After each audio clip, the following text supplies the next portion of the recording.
Ang Kabaysay Han Liturhiya.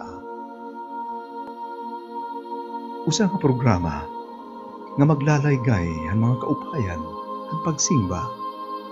Usa nga pagbaton ang mga pagkiana. Hiunong ang mga pagbag-o han liturhiya. Sumala han Segundo Vaticano. Ang Kabaysay Han Liturhiya. Maupay nga oras sa aton nga tanan, dinadaman kita in aton pinakabag-ong episode han Kabaysay Han Liturhiya. Gibabaysay gad an aton liturhiya kun aton la ini maiintindihan ngan mas nagtiti kabaysay ini kun aton ini pamamatian ngan pag-aadman. Dinadaman kami ini yung makakaupod kay Atty Grace Agnes, an aton chairman han Diocesan Commission on Liturgy nga Msrg Lope Robredillo, ngan hi ako himao Obon. Iyo kami makikitaan didahan amon Facebook page nga Voice of the Word TV. Iyo gyap kami makikita ha YouTube pinaagid amon channel nga VWMN. Iyo gyap kami mababatian ha amon FM online radio nga stnews.org. An amon AM land radio 1368 kHz.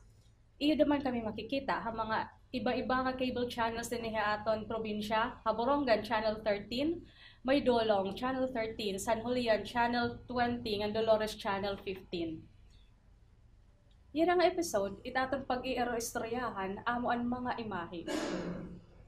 Ginaakusar kita hiton ibang mga denominasyon nga kita daw ko ng mga Katoliko atong gisisingba iton mga imahe. Tinuod ba ini Monsignor? Nadianay kita hiton imahe, no? Images. And then, ha Katoliko nga tradisyon, may na natin mga images nga ginihimo. So, pananglitan, imahe ni Maria, iba-iba niya mga title, Immaculada Conception, Lourdes, Fatima, tapos iba-iba naman nga images, itong ibang mga santo, San Antonio Padua, San Francisco Assis, San Padre Pio, damong images. And then, ha Katoliko nga tradisyon, inin damo kalain ng images nga material yang ginihimo. Itong giupay kay nagiginhangan mo gani expertise in art. Itong Pilipinas, itong giupay ni wood. Sanglit kon kahoy ito ni paghimo man ito. Mas barato kon simento. Pero itong mahal, itong bato. Itong bato. Kaya makuri mong ganit pag-iimong image yung bato. May ganing nga tradisyon itong Katoliko nga simbahan na nabutangin mga images sa simbahan. Doon ka klase purpose. Doon siya nga purpose, ornamental. Pwede itong image, parte itong architecture na hinihimo nga ornament nila sa simbahan. So you have panalitan nilin itong imahe ni Santa Maria, ikakadahin harani itong tabernacle. So ornamental paggamit. May na naman ginagamit nga imahe for nga devotional. Itong devotional, ginagamit mo in pag-ampo, pag-remind, haimo, itong santo nga ato lang. Kay hikita nga mga tao, kung magat kita, itong ating contact with reality is physical. Physical. And then, diri kita sobre itong Diyos nga intellect to intellect. Hikita na gamit kita in senses. Sanglit, mas disposed kita kung nagamit kita ito ating mga senses. Ito na ating mata, ito na ating talinga, ito na ating baba. Kaya di mo kita pwede mag-communicate in mind to mind. No? So, pag-communicate natin kay mga tao mga kita bodily, that expression bodily naman. Amo ito nga, Katoliko nga pagsimba, for most people, mamaupay itong pangangadi, nga may aid to prayer, pinaagin images. So, itong duduha it gamit ha Katoliko nga tradition, ito na image. So, the first one is into prayer. Into prayer. Amo ito nga, tayo na dinadagkutan, ito in front of the image. Doon ka naman, ornamental, pagdekorat. So, Monsignor, kay sa panin, doon nga ang purpose, di ba? Ornamental devotion. Kung ornamental, may bahit lugar la nga dapat bubutangan it na images. Okay, depende itong design, itong simbahan. Panalitan, nagbabaguman itong mga rules. Panalitan ha simbahan before ang mga 18th century, giusuhi ang mga retablo. Kung ang masigla, retablo, ito nga, ang natalikod pang padi. So, an altar is attached ka ng wall. No? Attached ng wall. At the kuanan wall, above the altar, nagatuhin da mga images. Siguro, parang hagiwan. Ang hagiwan, as ang tinatawag natin retablo. So, damo ang images nito. Ito gamit is to enhance the presence of Jesus in the Blessed Sacrament nga ini nga lugar is heavenly. So, giyo pa nga image mga santos, mga anghel. Amo ito nga ang retablo hagiwan, damuan mga santos, damuan may mga anghel. Kay pag-conveyhin atmosphere nga kung ani kay nga lugar, diri lahi ordinary nga space, kundi you are partaking of the heavenly realities. So, to convey in image kay mga bodily man kita, as ito nga ginagamit ang art para ito nila. So balik kita, Monsignor, didihan images nga used hiya itong prayer. Prayer, yes. So, nakikita ko din image itong Nazareno. Ngingin, se-celebrate hiya every January. So parang nagkakandarapat talaga. Millions ng mga tao, pag minalakad, dudu at lahiya. So parang, I mean, for someone nga diri good aware itong Catholic catechism, parang talaga, ha point of view, ha perception, it is the image and actually, ang sinasamba, paano ba ini natin justify it pag-allow itong simbahan ito sa nga practice? Okay. And then, again, Katolikong tradition, and then, when you distinguish in kuhan, in duwang pulong, or rather, we use in duwang pulong, ito siya ang tinatawag natin worship. Griego, inagamit yung word nga latria. So, it worship is only proper to God. Itong Diyos na itong ginwo-worship natin. Kaya din ginhalaran sakripisyo itong Diyos na. Then, there's another word used, Catholic understanding, in dolia. It pag-translate English is veneration. We venerate. Maghatagin, honor, in respect. So, diri natin ginsisimba itong mga santo. We only venerate, we give them honor. So, kay itong mga gawa si Katoliko nga simbahan, gina-accuse kita nga ginwo-worship daw natin mga santo, mga images. Diri, ita ginwo-worship. Atin hira, gintataganhin, honor, veneration. Pero, nag-refer ka nga dihan sa Quiapo, no? Quiapo. Ano nga sugad itong mga tao? Kay, may damang good aton pinagmataan nga itong power itong Ginoo is available in many ways. Nga itong Diyos, pwede iyagahong i-channel through images. So, or bisan ano gudang, kay Diyos mong gadiya, no? Diyos. So, pwede ngayon isang tao, maging healed, pinagin image. So that explains itong practices itong mga tao nga dito nga bisan na ultimo nga panahon kay maipahid. Because basically some people naka-experience ko din milagro. pinaagi hiton nga That is correct. practice. In fact, may da, dili ha Old Testament, the Old Testament, dito book of Kings, dito book of Kings, may da isang episode nga Elias,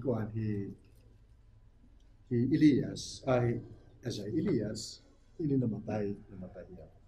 Then one time, may da isang tao nga iglarubong nira,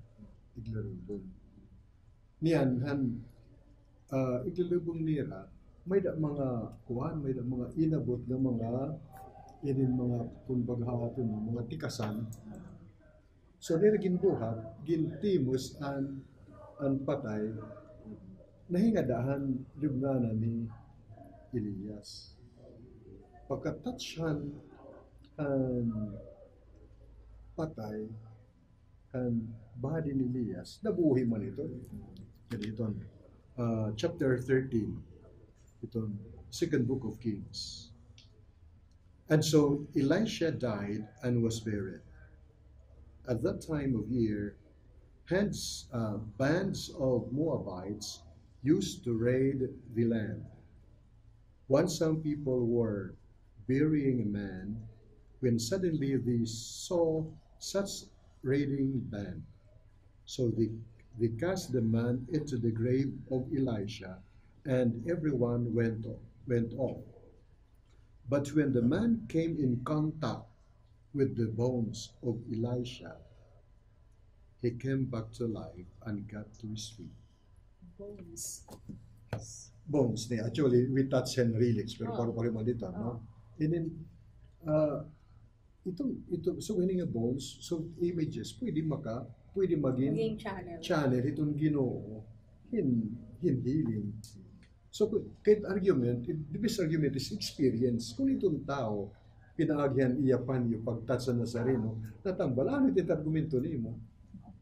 Personal experience ito, parit makakahibang argument. So,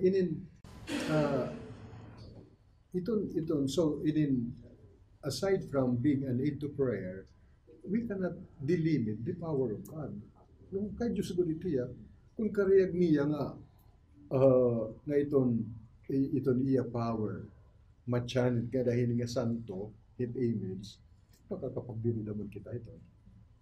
Asya nga nga rason, kung kayo nung adamit nakadto pananglitan sulangan, kay itong nga tao na feel ka may healing powers.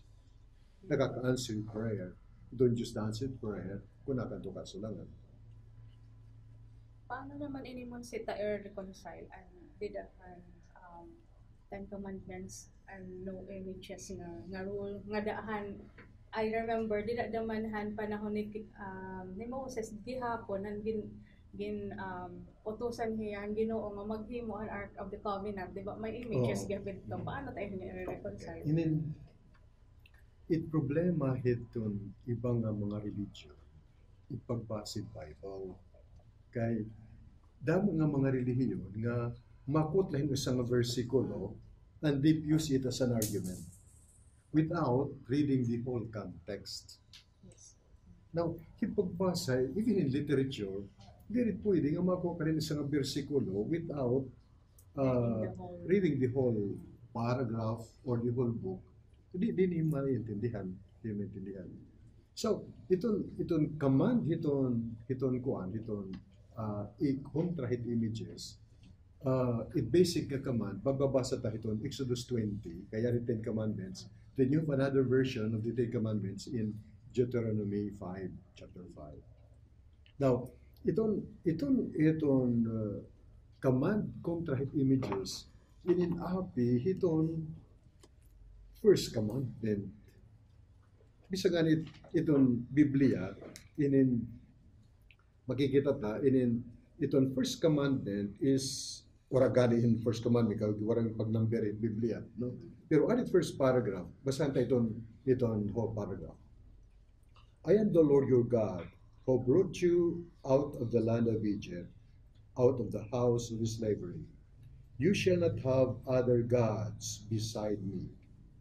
You shall not make for yourself an idol or a likeness of anything in the heavens above and on the earth below, or in the waters beneath the earth. You shall not bow down before them or serve them, for I, the Lord your God, am a jealous God, inflicting punishment for those ancestors' wickedness on the children of those who hate me, down to the third and fourth generation, but showing love down to the thousand generation of those who have me and keep my commandments. So makikita nimo nga parte ini nga kaman hiton pagsimba hiton Dios ka uusala hiya nga Dios waray na iba. Hiya anag darahan mga tao ti kang Ehipto. Sanglit ayaw kamo paghimo hipagsimbahin Dios nga apart from me, no? Ako lang nga usa. Now, kay nung na-enter ng idol, kay han mga kultura around Palestine, damo man ang mga relihiyon nga may mga relihiyon nga iragin sisigban idol as their God, no? So, masaling ang Diyos nga ayaw ka mo pagsimbahin idol, kaya ako lang itong Diyos.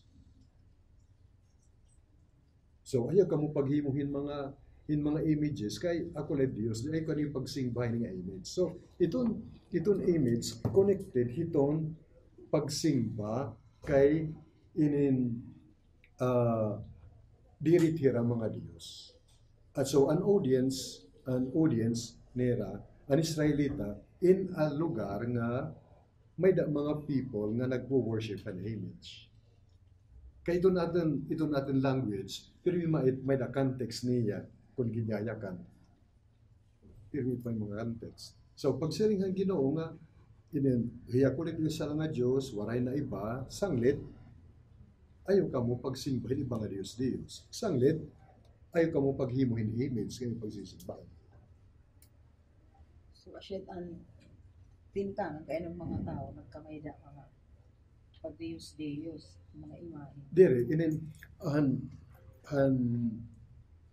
before an Israelita masingala Palestine.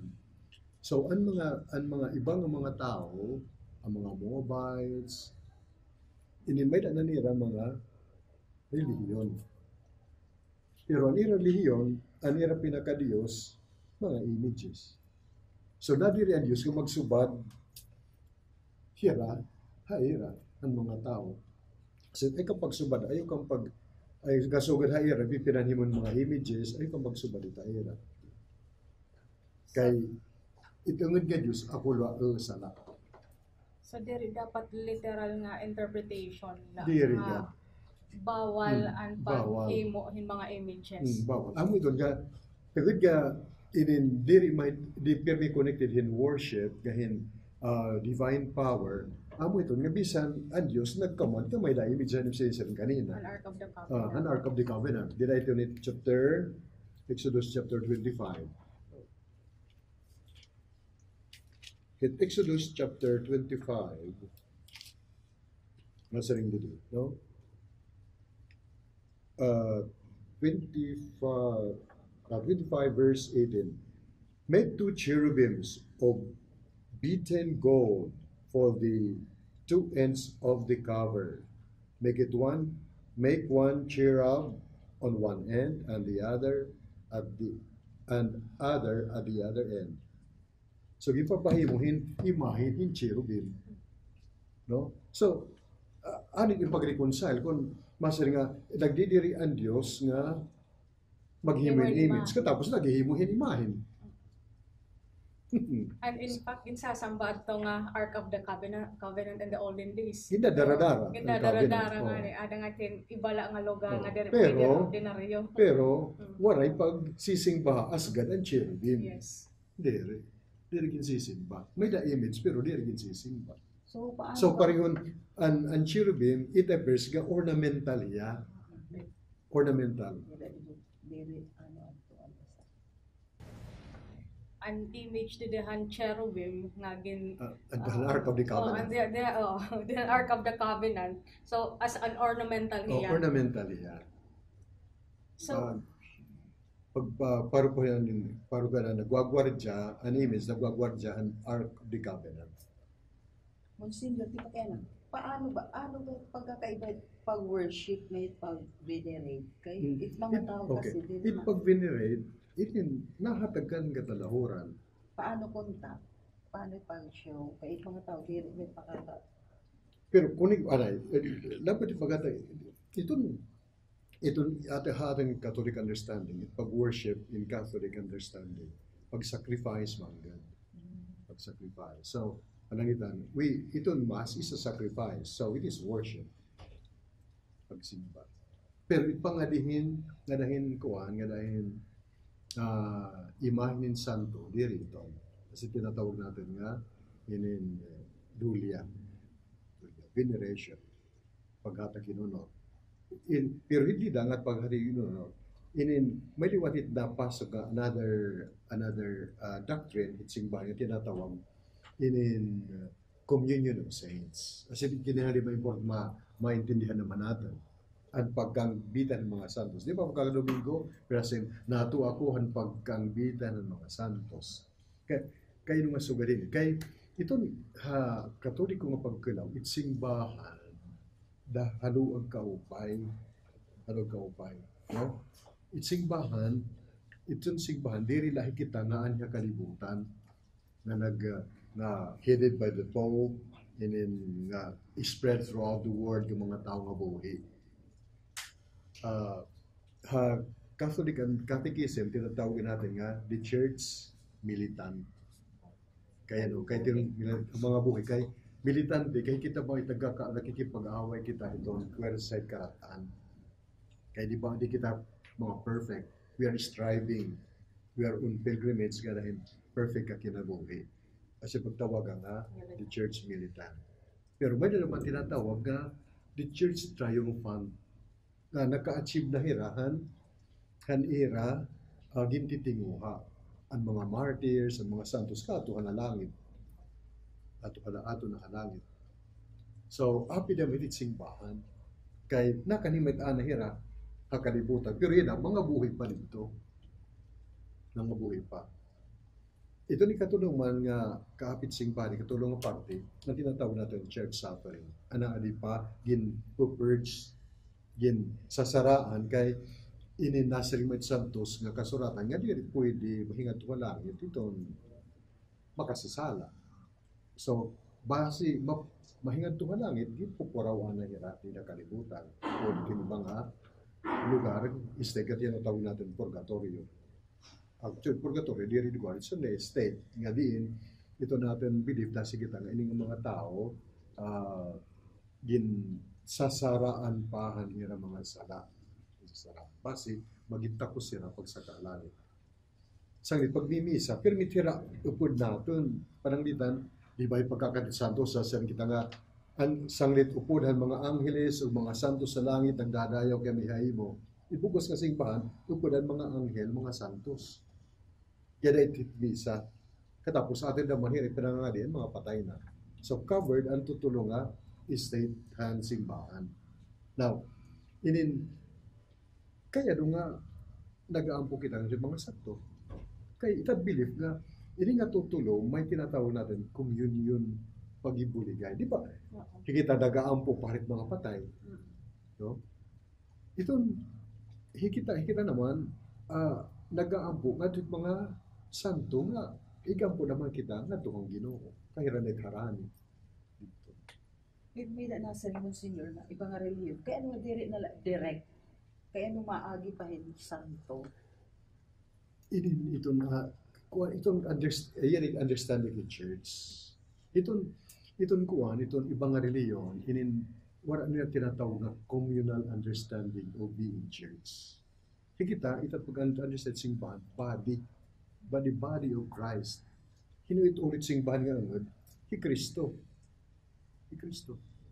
He is the head of the church. Kung baga imahin, kung baga image, pareho ba nga Iton image ti Kristo, iti ya ulo ato halangit, tapos it lawas ti nga ni hatuna. Upod itirat. Sanglit, in that relation, we communicate God with Ginoo through this body. Through this body, as an individual. As an individual. Na kami kita, the whole body, now the whole body includes the saints na nagigibuligay kita. The communion. Kaya Katoliko, di ka nag-uusaan. Mag-usaan ka nga, di ka na Kristiyanos. Because to be a Christian is always to be a part of the body of Christ. Kasi wala di nakikita, di pa nga religion. Sanglit panalitan, isang objeksyonera, o pagkumpisal.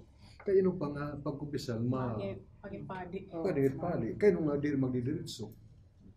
Isang practical pala nga baton. Ano hindi mo ba nga pinapasaylo ka? Kaya tumid ka body din kita, mga humans kita, that communication, hinagin naman yung tao. Kasi nagkakris sa pagsaring ito, chapter 20 nga, kung ano yung pasayloon, asasayloon. Ano? How do we make of those verses? Gitutugon ng mga apostoles. No? So, as ito, natin kang ito, nangadit, atin pagkano, kung namin simbahan. Kung tama at pagkalit simbahan, mahinga nga ito kita hininga communion of saints. Yung problema, kaya iba-iba't pagkalawit simbahan. Iba-iba. So, itira pag attitude ganit mga santo, na dipindi naman, itira pagkalaw kung namin simbahan.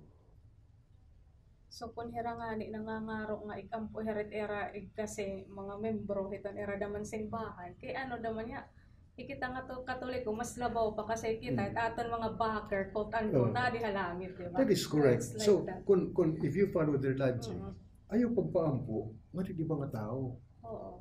Ay siya nga, pwede nagdimigampo, pwede mag-ampo kahit akiling, ayaw. Diretso na lang Ginoo. Dili na consistent. Yan na. Di ba? Dili consistent. So kung imo gagawin permit simbahan sa community, maintindihan nimo. Ita sa pag-isig nimo nga ita pinakibuligan natin. Dili lang mga kasabat adto halangit. Ako ito. Asa nga rin rason kung kaya nga nagkukurik-kurikta pananglitan kaya nung may daan natin patron. Kaya ito is the saint, is the protector of the place. Jesus as pag sa urugat kung kayo nga may patron, tungod nga, yun nga santa, amo ito natin, protector, mag-arampo, hitbugos ng komunidad. Kaya kung may nag-ampo individual, pwede naman it community, iga-ampo. Amo ito may mga santo nga patrono. So, pwede maglinugarin. Dili pwede maglinugarin. Otherwise, dili kayo itong Kristiyanos. Dili ka Kristiyanos. Kaya to be a Christian is always to be a part of the community. In fact, kasi ikaw lugan bunyag, primero nga effect, you become a member of the Catholic Church. Di ka na nag-uusaan. And grasya nga ginpuno ni Kristiyan simbahan, naangbit ka na. Naangbit. Diri higit na contribute, tugod higit na kakaaro. Dara nga ada na nga mga grasyan simbahan. So paano daman na i-correct kay minsan personally pag kita ko damit iba damit hirap pagkalaw itong images mismo. So paano ano ba talaga dapat attitude natin towards itong images nga diri kita mag-go beyond itong line itong iya dapat nga purpose nga aid gaya itong prayer not really the actual Kuwani, siyahan and into prayer. Pero kaduha, as I said, we cannot delimit the power of God. We cannot delimit the power of God. Kaya itong Diyos, pwede man iya gahong i-channel kada ito na image. So, dili mo, as I said, hindi masisisi tao kung kaya nga na-stick yan nga image. Pero dili pag Diyos, kaya may maniya ka doon. Di maramit here. Bisa ng Katolik yung pakyanan, dili Diyos. Diyos, imahin na ito. Pero, pwede itong Diyos mag-channel, tiyagam na. Kaya bisa nga niya Old Testament. Ano Old Testament? Ano ibisa sa nga hayop gipayagan ang Ginoo. Ani staff ni Moises, staff la ito na pag naihimong halas, nakakapagbuhag ang katubigan, nakakakuhen tubig di kang inrak. Because the power of God is there. So, inindiri it mahitungod hin pag-worship in image.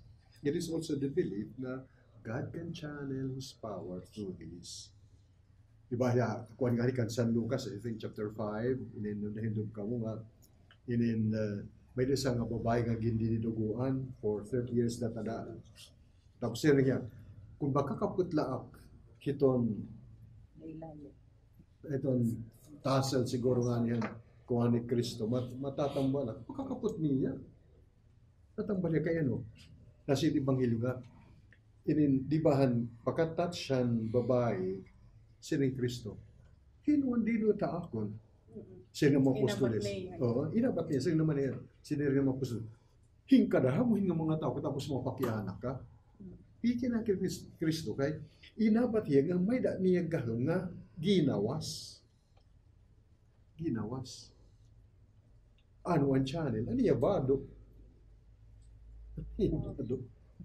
Wala nga ni po kakapot yung lawas ni Kristo. Ang tasal lang niya kinakaptan. Katapusan lang nga tayo sagyad. Sagyad lang nga niya nakaptan. So, bisa ang sagyad ang bado, channel lang ka ng Diyos power. So, dito magkabubara nga, may da mga tao nga, kariyagad makatouch itong image ni Nazareno kay they believe na added power ng Ginoo. And that is not worshiping God. Okay. So, maupay ni kay naliwanagan gihap kita Monsignor nga iton gamit iton mga santo diri gud hirait aton gindidiyos kundi aid la iton hit aton prayer. Ngan tungod kay physical man kita kay mga tao man kita so it aton pakipag-relate through physical means. So maman upay kun may ada nato nakikita may aton nato nakakaptan. Ngan diri daman ito naton ma-judge iton ibang nga tao kay nga sugod ira pag-regard iton imahe because we cannot delimit God's power. So pwede man niya ipakita iya gahom through daman hini nga mga aids iton prayer. So salamahan iyo pagtambong hini nga amon programa yan na maupay nga adlaw ha aton nga tanan. Ang Kabaysay Han Liturhiya. Usa ka programa nga maglalaygay ang mga kaupayan ang pagsimba. Usa nga pagbaton ang mga pagkiana. Hiunong ang mga pagbag-o han liturhiya. Sumala han Segundo Vaticano. Ang Kabaysay Han Liturhiya.